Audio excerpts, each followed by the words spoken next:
Lyca productions Subaskaran தயாரிப்பில் அறிமுக இயக்குனர் ஏஆர் ஜீவா இயக்கத்தில் அனுபமா பரமேஸ்வரன் நடிப்பில் லாக்டவுன் டிசம்பர் 5 முதல் திரையரங்குகளில். திருவண்ணாமலை அண்ணாமலையார் ஆலயத்திலிருந்து மகாதீப கொப்பரை 2668 அடி உயர மலை உச்சிக்கு கொண்டு செல்லப்பட்டது. மகாதீப கொப்பரை எடுத்து செல்பவர்களிடம் நமது செய்தியாளர் திரிலோகச்சந்தர் நடத்திய கலந்துரையாடலை தற்போது பார்க்கலாம். திருவண்ணாமலை அண்ணாமலையார் ஆலயத்தில் மகா தீப விழாவானது 24ஆம் தேதி தொடர்ந்து நடைபெற்று வருகிறது. விழாவின் முக்கிய நிகழ்வாக நாளை காலை பரணி தீபம் ஏற்றப்பட்டு மாலை 2668 அடி உயரம் கொண்ட மலையின் மீது மகா தீபமானது ஏற்றப்படுகிறது. அந்த மகா தீபத்திற்கான கொப்பரையானது தற்பொழுது மலை மீது கொண்டு செல்லப்பட இருக்கிறது. அதற்காக இந்த பகுதியில் வச்சு கோவிலில் வச்சு அதற்கு சிறப்பு பூஜைகள்லாம் செய்யப்பட்டிருக்கிறது.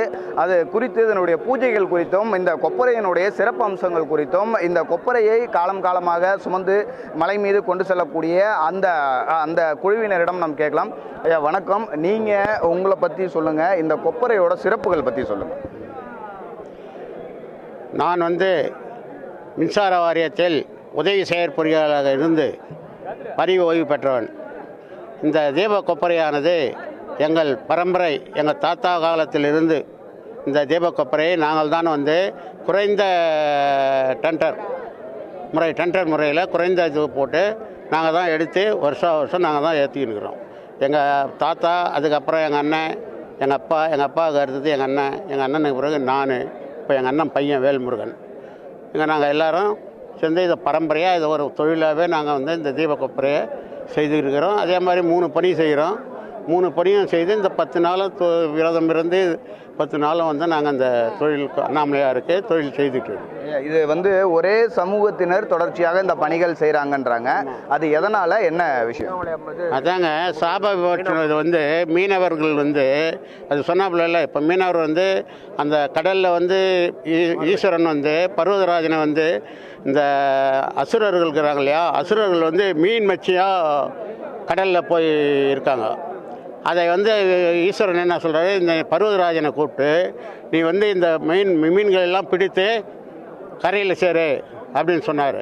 அந்த சொன்னதுக்கு பர்வதராஜன் போய் பிடிக்கும்போது பிடிச்சி மேலே போட மறுபடியும் அசுரர்கள் உள்ளே போயிடுறாங்க. அதுக்கப்புறம் என்ன பண்ணார், இந்த வலையை வீசும்போது அந்த மீனவ மகரிஷி அவர் தலையில் போய் அந்த வலை விழுந்தது. இந்த வலை விழுந்துட்டதுனால அவர் கோபம் கொண்டு நீங்கள் எல்லாரும் இந்த மீன் பிடிக்கிறது தான் சாபக்கேடு, உங்களுக்கு இந்த மீன் பிடித்து தான் பழகணும் நீங்கள் அப்படின்ட்டு அவர் சொல்லிடுறாரு. அவர் சொல்லும்போது இங்கே பர்வதராஜன் என்ன பண்ணுறாரு, அந்த ஈஸ்வரன்கிட்ட போய் முறையிடுறாரு. இது மாதிரி எனக்கு சாபம் கொடுத்துட்டாரு மீனவர் மகரிஷி அப்படின்னு சொன்னவொடனே அப்போ ஈஸ்வரன் என்ன சொல்கிறாரு, திருவண்ணாமலை அக்னி ஸ்தலமான திருவண்ணாமலையில் அவர் ஈஸ்வரன் ஒரு இது வைக்கிறார், அடிமுடி காணா அண்ணாமலை. அந்த இதுக்கு ஒரு சாபம் கொடுக்கும்போது இவர் என்ன சொல்கிறாரு, நீங்கள் திருவண்ணாமலை மலையில் தீபம் ஏற்றும் முறையை உங்களுக்கு பர்வதராஜ குல மக்களாகி உங்களுக்கு கொடுக்குறேன். இந்த பர்வதராஜ மக்கள் தீபம் ஏற்றும்போது இந்த லட்சக்கணக்கான மக்கள் அண்ணாமலைக்கு அரோகரா என்று சொல்லி கும்பிடுவாங்க. அப்படி கும்பிடும்போது இந்த உங்களுக்கு சாப விமோச்சனம் நீங்கள் அந்த தீபம் ஏற்றுறதுனால் இந்த சாபம் உங்களுக்கு கொஞ்சம் கொஞ்சமாக நிவர்த்தி ஆகும் அப்படி என்று ஈஸ்வரன் பர்வதராஜன்கிட்ட சொல்லிடுறார். இப்போ இந்த கொப்பரையோட அளவு என்ன, அதோடைய எடை என்ன, அந்த விவரங்களை சொல்லுங்கள். 5.25 அடி உயரம், கீழே 2 அடி விட்டம் இருக்குது. 250லேருந்து 300 கிலோக்குள்ளே இருக்கும். அது இந்த கொப்பரை எவ்வளோ பேர் ஈடுபட்டுருக்கீங்க இதை தூக்கிட்டு போகிற பணியில்? இதை தூக்கி போகிறதுக்கு இப்போ மண் சரிவு ஏற்பட்டுச்சு. போன வருஷமே மண் சரிவு ஏற்பட்டுச்சு. போகிறது வழி இப்போ யாரும் ஜனங்க ஏறுறதில்ல, வழி கரடு முரடாக இருக்குது. அதனால் ஏறக்குறைய ஒரு 30 பேர் இங்கேருந்து 15 பாதி மலை வரலாம் ஒரு குரூப் ஏற்றி போவாங்க. 30 பேரும் பாதி மலை ஏறுவாங்க. அதிலேருந்து பாதி பேர் தூக்கி போவாங்க, மாற்றி ஏறக்குறைய 30 பேர். நன்றிங்க. அதாவது அண்ணாமலையார் ஆலயத்தில் இந்த கொப்பரையானது 2668 மலையின் மேலே கொண்டு போகக்கூடிய பணிகளானது இப்போ துவங்கி இருக்குது.